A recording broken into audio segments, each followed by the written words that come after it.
여러분 한 주 동안 잘 계셨습니까? 이번 주는 현대 사회에서의 예언에 대해서 한번 살펴보기로 하겠습니다. 중재자의 종류와 역할. 중재자에는 뭐가 있을까? 여러 종류가 있다고 그랬죠. 이제 그 중재자들의 여러 종류를 살펴보고 또 그들의 어떤 그 종교적인 또 사회적인 역할에 대해서 한번 살펴보기로 하겠습니다. 첫째, A 보면은 예언과 관련된 통상적인 용어들이 있지요. 예언과 관련된 통상적인 용어들로서는 첫 번째, 예언자가 있습니다. 예언자를 뭐라 그래요? 프라펫이라고 그러죠.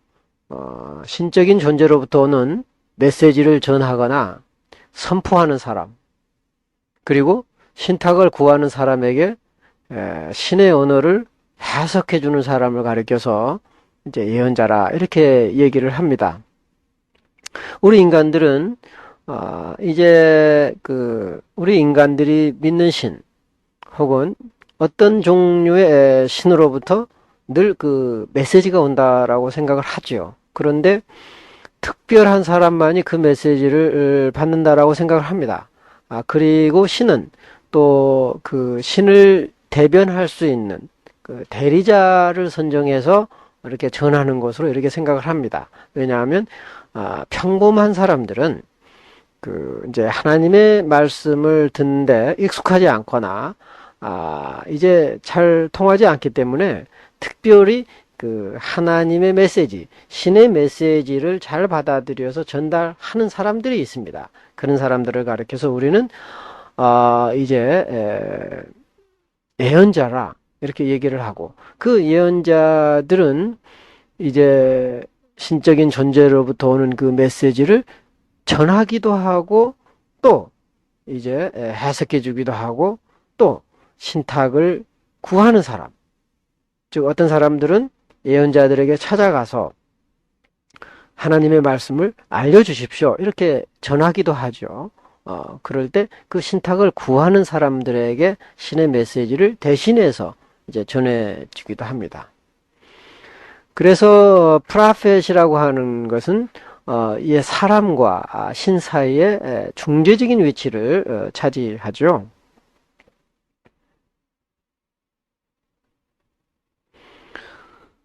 그 다음에 이제 그 예언자라고 부르지는 않습니다만은 무당이 있습니다. 무당. 더 샤만, 무당이라고 그러죠. 우리나라에서는 무당이라고 부르죠. 그리고 이 샤먼, 일반적으로 샤먼이라고 부르는데요. 샤먼이라는 말은 시베리아와 만주의 언어인 퉁구스에서 온 말이라고 합니다. 샤먼이. 그러면 샤먼이 누구냐? 영을 지배하는 남자나 혹은 여자를 가리킵니다. 영. 그래서 이 샤만들은 자기들의 뜻대로 영들을 자기 자신에게 들어오게도 하고 또 자기 마음대로 영들을 제압하는 힘을 가집니다. 그러니까 이제 특별한 방법으로 이제 자기 자신에게 이제 영이 들어오게 하죠. 여러분들이 이제 혹시 보셨을지 모르겠어요. 무당들이 이제 구술을 하다가 이제 그 신을 모시는 그런 이제 행동을 하죠. 모신다고 그러죠. 그것은 이제 자기 몸 안으로 그 자기가 섬기는 신을 받아들이는 거죠. 그러면 그 신이 이제 임하기도 하고 또 이제 뭐 잡기를 몰아내는 그런 구술을 하죠. 어떤 사람에게 귀신 들렸으면 그 귀신을 몰아내는 또 그 영들이죠. 그 영들을 제압해서 몰아내는 그런 힘도 이제 가진 거죠.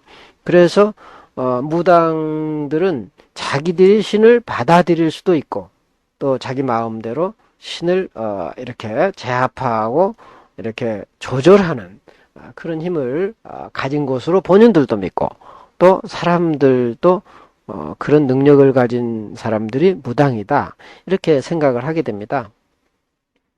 그러니까 이제 그런 그 힘들을 이용해서 어떻게 합니까? 이제 잡신들 혹은 그 영들에 의해서 고통당하는 사람들이 있죠. 그런 사람들을 도와주기도 하고, 또 귀신 들린 사람들을 또 치유해 주기도 하고요. 이런 역할을 한 사람들이죠. 그래서 일반 사람들 어떻게 생각하냐면요. 샤먼을 가리켜서 영의 지배자라, 영들을 지배하는 사람이라 이렇게 얘기들을 합니다.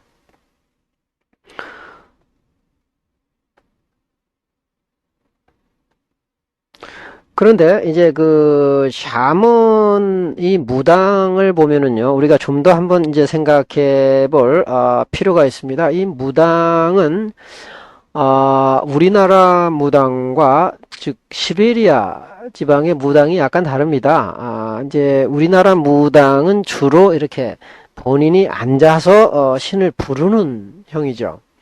그러나 이제 시베리아 무당은 이제 무당의 혼이 나가서 영의 세계로 가서 그 영의 세계에 있는 그 신적인 존재와 만나는 그런 역할을 합니다. 굉장히 어떻게 보면 이제 영이 나가는 행위는 참 위험하겠죠. 그래서 많은 훈련을 한다고 그래요. 우리나라 무당과 또 시베리안 무당 이런 이제 꼭 각 지역에 있어서 무당들이 영을 만나고 이렇게 이제 관계를 맺는 형태가 지방마다 이렇게 다르기도 합니다. 그 다음에 이제 무당에 이어서 우리가 세 번째로 생각해 보는 것은 마법사죠. 마법사를 영어로 말하면 The Witch 혹은 Sorcerer, Witchcraft 뭐 이제 여러 용어를 씁니다. 마법사, 위치, 마술사, 소스로라고 합니다만은 이제 마법사는 주술사하고는 다릅니다. 주술사는 뭐라 그래요? 매직션이라고 그러죠. 매직. 근데 이제 우리는 보통 마술 그러면 일반적으로 이제 그 광대들처럼 마술을 부려서 없는 것을 있게 하고 또 이제 뭐 코에서 무슨 뭐 동전을 꺼낸다거나 뭐 몸에서 감추어진 것을 꺼내서 웃기기도 하고 또 무슨 뭐 비둘기가 뭐 갑자기 날아간다든가 이런 것을 이제 마술사라고 그러지 않습니까? 그런데 그런 마술사와 지금 제가 말씀드리려고 하는 마술사는 다릅니다. 우리가 다루는 마술사는 일종의 예언자와 버금가는 그 예언의 역할을 하는 사람들이죠. 그래서 이 마법사나 마술사는 주로 종교인이라고 볼 수가 있습니다. 이 마법사나 마술사는 누구냐 하면 사회적으로 해가 되는 목표를 이루려고 하는 초자연적인 능력을 가진 사람이에요. 자, 이걸 다시 말씀드리면 남한테 해꾸지를 하고 싶은데, 즉 복수를 하고 싶은데 능력이 없을 때 이렇게 마술사를 찾아갔습니다. 이제 옛날 사람들은 마법사를 찾아갔죠. 그러면 그 마법사는 해꾸지하는 요령을 가르쳐 주거나 무슨 부적을 준다든가 아니면 해꾸지하게 해서 이러이러하는 행동을 해라 이렇게 알려주기도 합니다. 자, 예전에 무당들이 이제 이런 마법사 역할을 하기도 했죠. 즉 저주 행위를 하는 거죠. 그래서 멀리 떨어진 사람에게 무슨 활을 쏘아서 뭐 이렇게 고통을 준다든가 아니면 이제 직접적으로 복수를 못하니까 동굴 속에 들어가서 그 복수하고자 하는 사람의 그림을 그려놓고 거기다가 이제 화살을 쏜다든가 아니면 칼로 막 찢는 행위를 한다든가 이제 이런 것들은 주로 이제 그 마법에 해당이 되는 겁니다. 직접 본인에게 복수를 하는 것이 아니라 멀리 떨어져서 마법 행위를 하면 실제 그 효과가 있다고 믿었던 거죠. 멀리 떨어진 사람에게 해를 끼치는 행위, 또 그 행위를 도와주는 사람, 또 그 행위를 행하는 사람들을 가리켜서 우리는 마법사라고 생각을 했던 거죠. 주술사하고 비슷합니다. 그런데 이제 주술을 행하는 건데 일종의 이 주술은 뭐냐? 크게 두 종류가 있습니다. 이제 그 백색 주술이 있고요. 백색 주술이 있습니다. 백색 주술은 화이트 매직이라고 그러죠. 그리고 흑색 주술은 블랙 매직이라고 합니다. 그런데 그 화이트 매직은 주로 이제 남한테 해를 끼치는 게 아니고 나가 도움을 얻는 행동이죠. 이제 예를 들면 비가 오지 않을 때 옛날 사람들은 어땠습니까? 이제 기우제도 지내고 또 이제 그 밭이 멀리 있으면 집에다가 그 밭에 심은 곡식과 비슷한 거를 이렇게 놔두고서 거기다가 물을 뿌립니다. 그러면 뭐 사실 뭐 그거는 곡식도 아니고 일종의 만들어 놓은 것이기도 하고요. 그런데 거기다 물을 뿌린다고 해서 비가 오겠습니까? 그렇지만 옛날 사람들은 달리 방법이 없었어요. 그래서 이제 거기다가 이제 어떤 경우는 나무 막대기를 이제 그 집안 화단에다가 심어 놓고서 거기다 물을 주기도 한다는 얘기죠. 그러면 현대인들이 볼 때는 참 우습다. 말도 안 되는 얘기 같지만 고대인들은 그렇게 해서 이제 소위 말하면 이제 그 비를 주관하는 신의 마음을 움직였다는 거죠.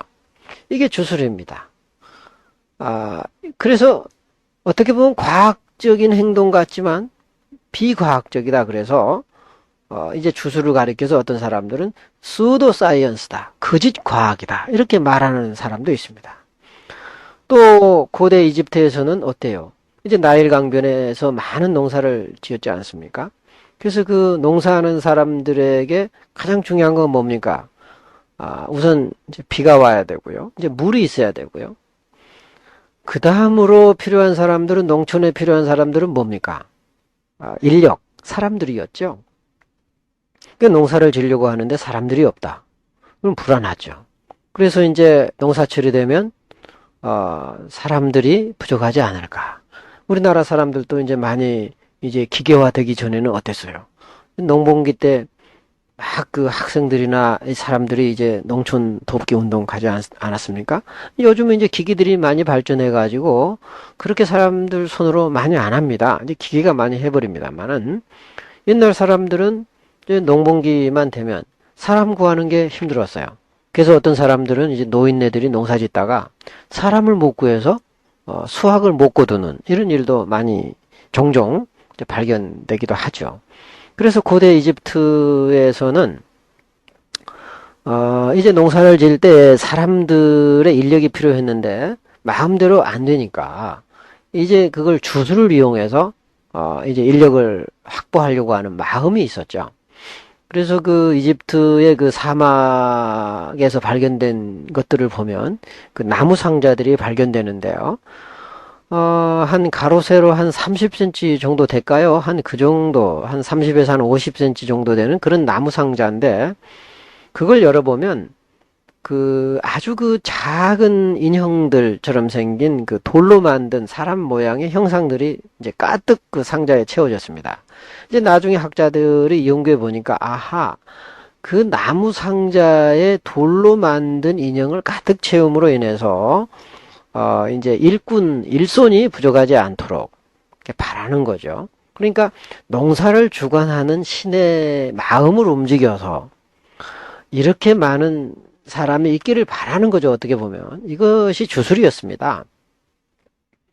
근데 이 주술은 남에게 해를 끼치지 않죠. 그래서 이런 주술을 가리켜서 우리는 백색 주술이다 이렇게 말을 했습니다. 백색 주술, 화이트 매직. 그런데 똑같은 주술이라도 남에게 해를 끼치는 게 있죠. 아까 얘기했습니다만은 멀리서 있는 사람의 뭐 이제 그림을 그려놓고 그 사람의 눈을 막 찢는 행위라든가 그러면 실제 그 사람의 눈이 아플 거다. 뭐 이렇게 이제 믿었고요. 또 이제 화살로 이제 쏴가지고 내가 이렇게 하면은 그 사람이 죽거나 아니면 다칠 거다. 뭐 이렇게 했죠. 그리고 이제 그 궁중 이야기들을 보면 어떻습니까, 여러분? 이제 궁중에 있는 여인들끼리 뭐 이제 암투가 벌어질 때 어땠어요? 그 사람이 사는 밑에다가 인형을 만들어 놓고 그 인형에다가 막 그 바늘을 꽂아 놓지 않습니까? 우리 이제 사극 같은 거 보면 바늘을 꽂아서 몰래 숨겨 놓은 거죠. 그러면 뭐 아이를 못 낳을 거다. 혹은 무슨 세자라든가 아기가 세자일 때 이렇게 저주를 하면 그 아이가 병들어서 죽을 거다. 이런 행동을 많이 했지 않습니까? 현대인들이 보면 그렇다고 그래서 그 아이가 죽고 그러겠어요. 그런데 어땠습니까? 옛날에 임금들은 그것이 발견되면 어땠어요? 막 사약을 내리고 처벌하고 감옥에 가두고 그러지 않았습니까? 그러니까 이런 것이 오늘날에는 이상한 짓 했네. 이렇게 생각하겠지만 옛날에는 실제 그런 일이 이루어질 거다라고 믿었습니다. 그런 효과가 있다고 믿었죠. 그래서 마법사들이 존재하게 된 겁니다. 그래서 이제 주술사들도 있고요. 이렇게 남한테 해꾸지 하려고 하는 사람들을 가리켜서 특별히 마법사다. 이런 마법사도 일종의 예언자 역할을 한 거죠. 그 다음에 이제 네 번째로는 예언자와 유사한 사람들로서는 뭐가 있습니까? 영매가 있습니다. 영매. 영적인 매개체라 그런 뜻이죠. 그래서 영어로는 미디엄이라고 그러죠. 중간자 이런 뜻입니다. 그래서 주로 인류학자들은 영매라는 용어를 많이 씁니다. 예언자라는 용어는 주로 이제 성경에 나오는 구약성서의 예언자들을 가리켜서 예언자들이라 그러고, 주로 인류학자들은 예언자라는 용어를 안 쓰고, 이렇게 영매, 혹은, 중재자, 이런 표현을 많이 쓰죠. 그래서 인류학적인 용어입니다. 그리고요, 인간과 신의 영역 사이의 대화의 매체, 즉, 교류의 통로 역할을 하는 자들을 아주 폭넓게 지칭하는 말입니다. 그래서 영매라 그러면 예언자들도 되고요. 그 다음에 뭡니까? 제사장들도 일종의 영매 역할을 하는 경우도 있어요. 무당도 영매인 역할을 할 수도 있고요. 또 주술사라든가 마법사 이런 사람들도 영적인 힘을 가지고 이제 활동을 했기 때문에 영매라는 의미로 사용됩니다. 그래서 소위 그 신적인 세계와 인간의 세계 사이를 중재하거나 교통하거나 조절하는 모든 사람들을 가리켜서 영매다 이렇게 아주 폭넓게 얘기하는 경우가 있습니다.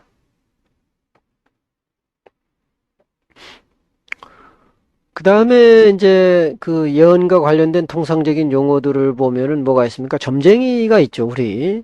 흔히 우리는 일반적으로 점쟁이다 이렇게 표현을 합니다. 점을 치는 사람. 그런데 옛날 고대 사회로 내려갈수록 그 점만 치는 게 아니었죠. 예언도 해주고 이제 치유자 혹은 상담자 여러 가지 역할을 했죠. 그것을 그 신에게서 그 능력을 부여받아서 했다. 이제 이렇게 했기 때문에 그런 사람들을 가리켜서 신점자라 이렇게 많이 부릅니다. 신점자. The diviner. 우리나라에서는 주로 이제 구별을 하는데 점술가, 단순하게 점만 치는 사람을 가리켜서 이제 점복술이라고 그러죠. 그래서 점복자라 이렇게 표현하기도 하고 점술가라 이렇게 표현하기도 하는데 우리나라 그 민속학에서 신점자라고 표현할 때는 주로 그 강신무들 그러니까 신의 계시 내지는 이제 신들림을 통해서 예언을 하거나 점을 치는 사람을 가리켜서 신점자라고 그러죠. 그러나 보통 그 영어에서 말하는 디바이너라고 하는 것은 아주 그 통합적인 개념이에요. 과거와 현재, 미래에 관한 감추어진 정보를 이제 신에게서 또 혹은 영에게서 혹은 영의 세계로부터 알아내는 일종의 그 종교 전문가들이었죠. 이런 사람들을 가리켜서 우리는 그 신점자라, 디바이너라 이렇게 부릅니다. 단순히 점만 치는 것이 아니라. 그래서 그 점쟁이들도 일종의 초월의 세계, 영의 세계와 관련을 맺는다라는 의미에서 영매의 의미가 있고요. 또 그 예언자적인 미래를 알아맞춘다 해가지고 예언자적인 기능을 하는 겁니다. 그런데 구약성서의 예언자하고 다른 점이 있다면 구약 성서의 예언자들은 미래를 예측하기 위해서 예언을 한 것이 아니라 사실은 우리를 돌아보고 사회를 돌아보고 사회 변혁의 기능, 또 사회 질서 유지, 또 새로운 상황에 대한 준비, 이런 여러 가지 역할을 했던 거죠. 그 점이 이제 일반 점쟁이와 혹은 신점자와 구약의 예언자들이 많이 달랐던 점으로 우리가 지적할 수가 있습니다. 그 다음에 여섯 번째로는 뭡니까? 제사장을 들 수가 있죠. 제사장. 제사장은 이제 현대말로 하면은 예배를 집행하는 분들이었죠.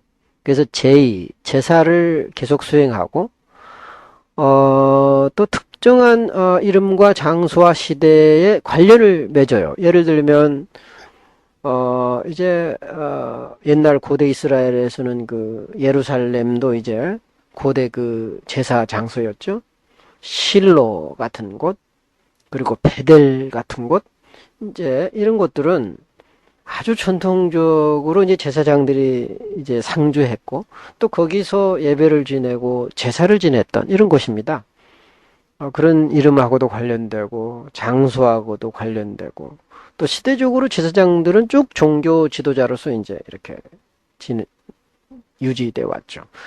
오늘날 제사장들에 해당된 분들은 주로 이제 개신교로 말하면 목사님들, 또 가톨릭은 여전히 그 제사장의 명칭을 유지하고 있죠. 그래서 그 가톨릭에서는 사제라는 표현을 하죠. 사제. 이제 성경에서는 이제 제사장이다 이런 말이 나오고요. 그다음에 이제 영매의 역할을 담당할 수가 있죠. 그래서 사무엘도 보면은요. 이제 제사장 역할도 하고요. 예언자 역할도 했습니다. 사무엘은 또 이스라엘의 어때요? 마지막 사사이기도 했죠. 그래서 정치가이기도 했고요. 재판장 노릇도 했고요. 제사장 노릇도 했고, 예언자 노릇도 했습니다. 그래서 아주 그 복잡하고도 통합적인 다양한 역할을 사무엘이 했죠.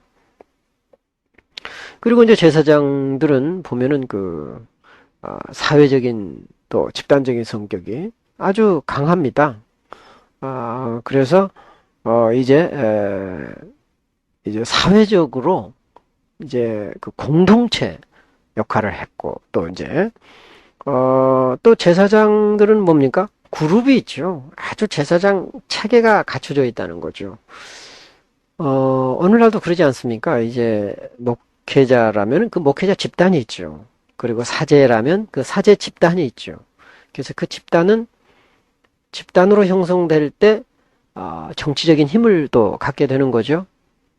그래서 이제 그 정치 권력과 결합하기도 하고, 이제 그 또 정치가 또 잘하면 잘 된 대로, 또 안 되면 또 안 된 대로 여러 가지 관계를 맺어요. 그러다 보면 제사장들은 개혁적인 성향이 아무래도 어떻게 되겠어요? 예언자들에 비해서는 좀 줄어들겠죠. 예언자들은 어디에 매이지 않습니다. 물론 이제 예언자 그룹도 있긴 합니다만은 주로 이제 이제 주변 예언자들이 많죠. 이렇게 사회 변들이. 그러나 제사장들은 주로 이제 그 중앙 권력 또 국가에서 운영하는 그 제의에 상당히 이제 관련이 되어 있죠. 그래서 사회적인 또 집단적인 성격이 아주 강합니다. 그 다음에 이제 그 신비가들이 있죠. 아주 그 초월적인 세계에 몰입하는 그런 사람들이 있습니다. 그래서 이런 사람들은 아주 신비스러운 사람이라고 하는데, 기독교 전통에도 보면 어때요? 신비주의자들이 있죠. 신비주의자들은 되게 깊은 그 명상에 잠기고 또 수도원에서 아주 고립된 삶을 주로 하고요. 그래서 특별히 그 이제 한 개인과 신의 아주 특별히 밀착된 관계를 요구하죠. 그래서 이제 환상 속에 적기도 하고요. 그리고 그 신과 그 합일이 되려고 하는 노력을 많이 기울입니다. 신비가들이. 그 개인과 신의 세계 사이에 아주 특별한 그 형태의 관계성과 그런 이제 관련돼 가지고 이제 신비가들이 나타납니다. 이 신비가들도 이제 미래를 예견하는 그런 기능도 좀 있겠죠. 그래서 예언자적인 기능이 좀 있습니다. 그리고 예언자들은 제사장들이나 예언자들은 사회적인 면이 강하지 않습니까? 그런데 신비가들은 철저하게 개인적인 속성이 아주 강하다는 거죠. 그 다음에 이제 아주 일반적으로 쓰는 용어가 있습니다. 예언자 대신에 아주 일반적으로 쓰는 용어가 뭐죠? 중재자입니다. 중재자. intermediary라고 그러죠. 예언자, 샤먼, 영매, 신점자 등을 아주 총괄해서 총칭해서 부르는 호칭이 중재자입니다. 그래서 여러 중재인들은 어떤 특수한 사회 기능을 함께 수행하죠. 그래서 이제 중재자들은 이제 개인적으로 활동하는 경우도 있습니다만은 이제 그 연합해서 활동하기도 하고요.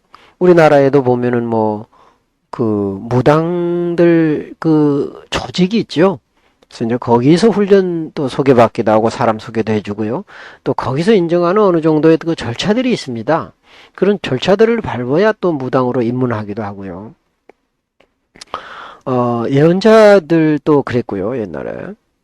또 제사장들도 그렇죠. 요즘 이제 목회자들 보면은 이제 신학을 공부를 해야 되고, 그리고 그 교단에서 인정하는 어떤 과정을 또 밟아야 되고요. 또 사회가 인정해주는 어느 정도 학력과 지식과 또 인품을 또 갖춰야 되고요. 여러 가지 것들을 겸비할 때 비로소 그 제사장의 직책을 맡게 되는 거죠. 그래서 이제 이런 그 여러 가지 기능을 하는데요. 주로 이제 사회와 관련돼서 많이 이제 활동을 하게 됩니다. 또 사회로부터 인정을 또 받아야 그런 자기 그 활동을 할 수가 있어요. 물론 신비가들은 이제 개인적인 활동을 많이 또 하기도 합니다만은 대부분의 중재자들은 사회와 아주 긴밀한 관련을 맺게 되는 거죠. 그렇다면 이제 중재의 그 사회적인 그 전제 조건이 있어요. 이렇게 예언 활동을 할 때 아무나 하는 게 아니죠. 그리고 누가 예언을 한다 그러면 아무나 믿는 게 아닙니다.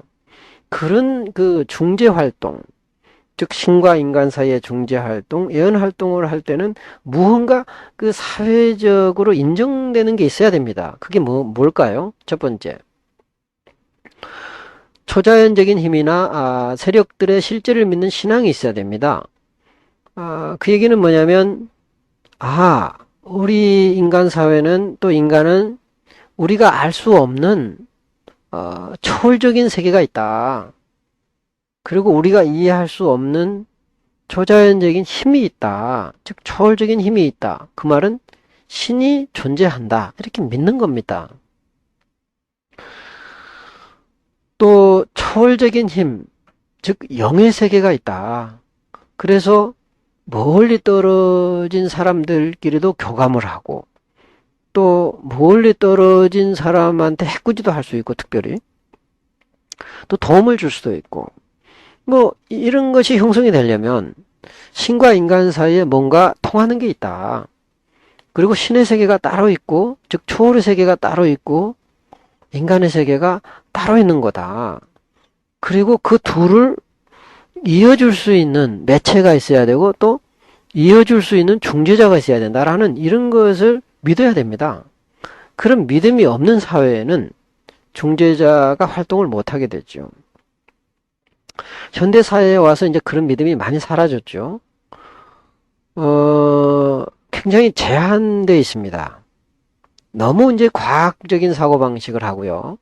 또 기계 문명이 발달되면서 이렇게 그 초월 세계와 인간의 세계가 구별이 잘 많이 없어진 경향이 좀 있어요. 이제 그러다 보니까 예언자들의 출현이라든가 중재자들의 활동 영역이 이제 많이 축소되는 경향이 있죠. 그러나 이제 옛날로 돌아갈수록 이런 그 초자연적인 세계, 또 초월적인 세계에 대한 믿음이 참 강했죠.